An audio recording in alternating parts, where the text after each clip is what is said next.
শেখ হাসিনার সম্পদের সন্ধান মিলছে কেউম্যান দ্বীপপুঞ্জে। এছাড়াও থাকছে শেখ মুজিবুর রহমানের ছবি থাকায় ঈদে নতুন নোট বিতরণ স্থগিত। এবারে বিস্তারিত। শেখ হাসিনার সম্পদের সন্ধান মিলছে কেউম্যান দ্বীপপুঞ্জে। সাবেক প্রধানমন্ত্রী শেখ হাসিনার সম্পদের সন্ধান মিলছে কোরিয়ান দ্বীপ রাষ্ট্রের অন্তর্গত ব্রিটিশ শাসিত অঞ্চল কেউম্যান দ্বীপপুঞ্জ সহ 5টি দেশে। সোমবার 10 মার্চ রাজধানীর বেইলি রোডের ফরেন সার্ভিস একাডেমিতে আয়োজিত প্রেস ব্রিফিংয়ে প্রধান উপদেষ্টার প্রেস সচিব শরীফুল আলম এ কথা জানান। তিনি বলেন, সাবেক প্রধানমন্ত্রী শেখ হাসিনা, তার পরিবার ও তাদের স্থান সংশ্লিষ্ট ব্যক্তিগত প্রতিষ্ঠানের বিরুদ্ধে বিএফআইইউ ও যৌথ তদন্ত দল অনুসন্ধানে অবৈধভাবে দেশ বিদেশে বিভিন্ন সম্পদের সন্ধান পেয়েছে।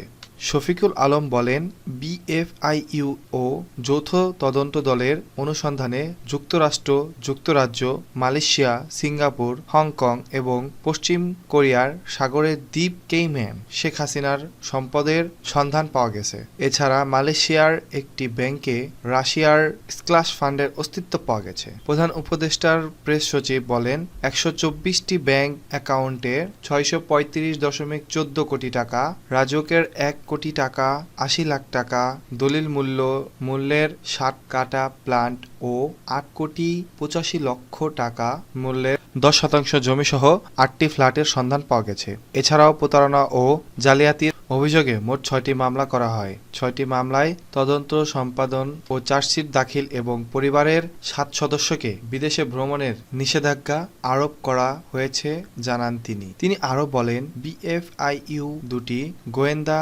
প্রতিবেদন দুর্নীতি দমন কমিশনের পাঠানো হয়েছে।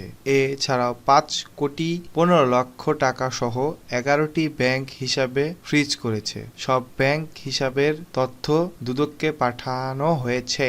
শেখ মুজিবুর রহমানের ছবি থাকায় ঈদে নতুন নোট বিতরণ স্থগিত। এবার ঈদে ব্যাংকের শাখা থেকে কোনো নতুন নোট মিলবে না। সংশ্লিষ্ট সূত্রগুলো জানায়, টাকায় শেখ মুজিবুর রহমানের ছবি থাকায় কয়েকটি পক্ষ থেকে আপত্তি উঠেছে। এমন পরিস্থিতিতে ঈদ সামনে রেখে নতুন নোট বিতরণ কার্যক্রম স্থগিত করার জন্য ব্যাংকগুলোকে চিঠি দিচ্ছে বাংলাদেশ ব্যাংক। তবে বাজারে শেখ মুজিবুর রহমানের ছবি সহ যেসব নোট রয়েছে তার ব্যবহার অব্যাহত থাকবে। কেন্দ্রীয় ব্যাংক আগামী মাসের মধ্যে নতুন নকশার নোট বাজারে আনতে চেষ্টা চালিয়ে যাচ্ছে। বিভিন্ন ব্যাংকে পাঠানো চিঠিতে কেন্দ্রীয় ব্যাংক বলেছে, আসন্ন পবিত্র ঈদুল ফিতর উপলক্ষে জনসাধারণের মাঝে নতুন নোট বিনিময় কার্যক্রম বন্ধ রাখার পরামর্শ দেওয়া হলো। পাশাপাশি ব্যাংকের শাখায় যে নতুন নোট গচ্ছিত রয়েছে তা বিনিময় না করে সংশ্লিষ্ট শাখায় সংরক্ষণ করার জন্য বলা হলো। চিঠিতে পূর্ণ প্রচলনযোগ্য নোট দ্বারা সকল নগদ লেনদেন কার্যক্রম সম্পর্কে প্রয়োজনীয় ব্যবস্থা গ্রহণের পরামর্শ দেওয়া হয়েছে। এদিকে বাংলাদেশের ব্যাংকের কর্মকর্তারাও নতুন নোট পাবেন না।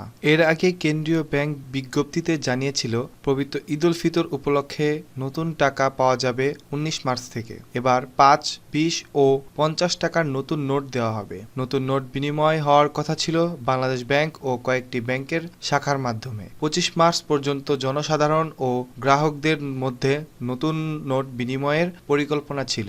এর মধ্যে নতুন নোট বিতরণ বন্ধ রাখার সিদ্ধান্ত নিয়েছেন বাংলাদেশ ব্যাংক।